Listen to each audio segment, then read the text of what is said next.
नमस्कार. नेहमीप्रमाणे आपला आजचा देखील व्हिडिओ या ठिकाणी खूप महत्त्वाचा आणि युजफुल होणार आहे, त्यामुळे व्हिडिओला शेवटपर्यंत नक्की बघा आणि आवडल्यास आपल्या मित्रमैत्रिणींना देखील शेअर करा, जेणेकरून त्यांचासुद्धा या ठिकाणी फायदा होणार आहे. तर आपली पहिली टिप्स अशी आहे की बघू शकतात आपण जे असे पेन असतात त्या पेनचा वापर करतो, परंतु पेन संपल्यानंतर पेनही फेकून देतो आणि त्याचं टोपणही फेकून देतो, परंतु आपण हे टोपण या ठिकाणी खूप छान वापरात आणणार आहोत.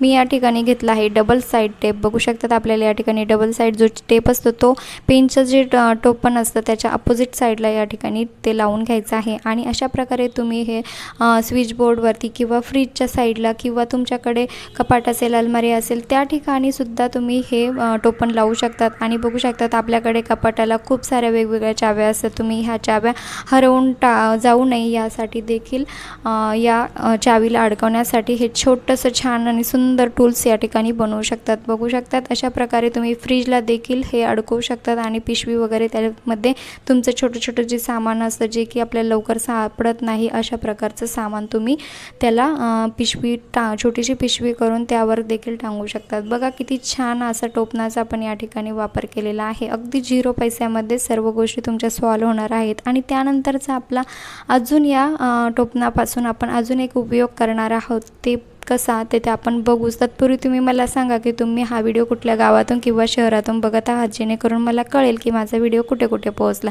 आता बऱ्याच घरात खूप लहान मुलं असतात, छोटे छोटे मुलं असतात, खूप कपडे त्या ठिकाणी निघत असतात आणि प्रत्येक कपड्याला आपण चिमटा लावू शकत नाहीत, खूप महाग सर्व गोष्टी जातात. त्यामुळे बघू शकतात हे जे पेनचं टोपण आहे ते आपण फेकून देतोच, परंतु ते न फेकता आपण जर ह्या कपड्यांना जर लावलं तर आपल्याला कधीच चिमटे घेण्याची गरज पडणार नाही. आता बऱ्याच घरी पेन तर आणतोच आणि त्याचे टोपण देखील आपण फेकून देतो, परंतु तुम्ही जर हे टोपण जर साचून ठेवली तर बघू शकतात तुम्ही यानंतर कधीच चिमटे आणणार नाही. अशा पद्धतीने तुमचे घर देखील ऑर्गनाइज होईल आणि तुमच्या पैशाची खूप बचत या ठिकाणी होणार आहे. बघू शकतात किती सुंदर असं चिमटा आपण या टोपणापासून बनवलेला आहे, जे की आपण इतर वेळेस फेकूनच देतो. नक्कीच तुम्ही याचा वापर करून बघा आणि तुम्ही जर एकदा हे वापरलं तर तुम्ही कधीच चिमटे आणणार नाही याची गॅरंटी मी देते. त्यानंतरचा आपला दुसरी जी टिप्स आहे ती म्हणजे पेन्सिलसाठी. आता बघू शकतात बऱ्याचदा लहान मुलं काय करतात, वहीवरती किंवा इतर ठिकाणी पेन्सिलचे डाग करून ठेवतात, परंतु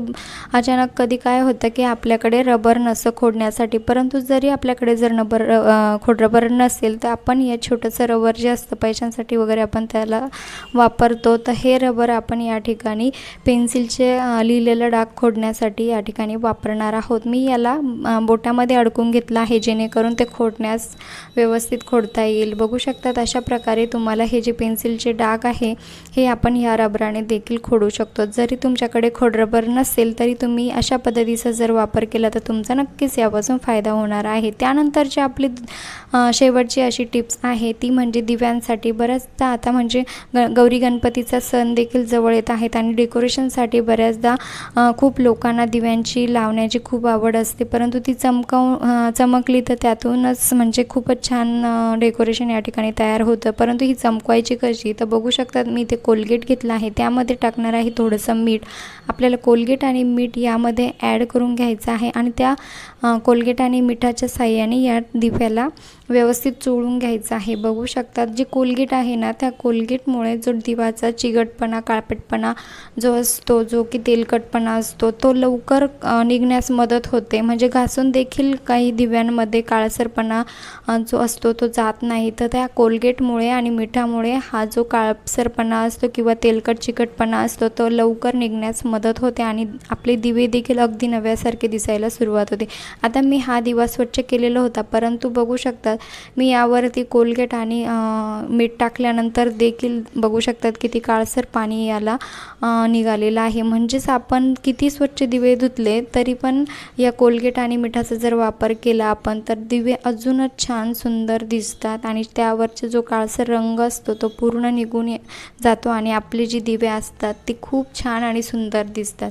तुम्हाला जर हा व्हिडिओ आवडला असेल तर तुमच्या मित्रमैत्रिणींना देखील शेअर करा, जेणेकरून त्यांना देखील याचा फायदा होईल. आणि हो, तुम्हाला यामधून कुठली ट्रिक्स आवडली ते मला कमेंट्स करून नक्की कळवा.